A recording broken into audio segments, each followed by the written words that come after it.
কি ক'ব? দেশৰ প্ৰথম পৰ্যায়ৰ নিৰ্বাচন আজিৰ পৰা আৰম্ভ হৈছে।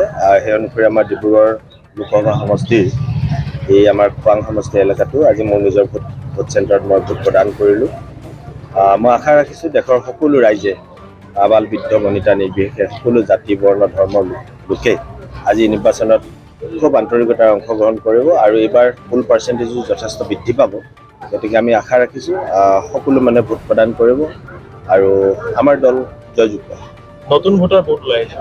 নতুন ভোটাৰ সকলো ভাৰতীয় জনতা পাৰ্টিৰ লগত আছে, কাৰণ এখন বিকশিত ভাৰত নিৰ্মাণ কৰাৰ আমাৰ যি সংকল্প, বিজেপি দলৰ যি সংকল্প, নৰেন্দ্ৰ মোদী, ডক্টৰ হিমন্ত বিশ্ব শৰ্মা ডাঙৰীয়াৰ যি সংকল্প, সেই সংকল্পক সিদ্ধিলৈ ৰূপান্তৰ কৰিবলৈ হ'লে নতুন পুৰণি বুলি নহয়, আমি সকলো প্ৰজন্মৰ মানুহেই বিজেপি দলটোক সমৰ্থন কৰাৰ খুব প্ৰয়োজনীয়তা আছে বুলি মই ভাবিছোঁ।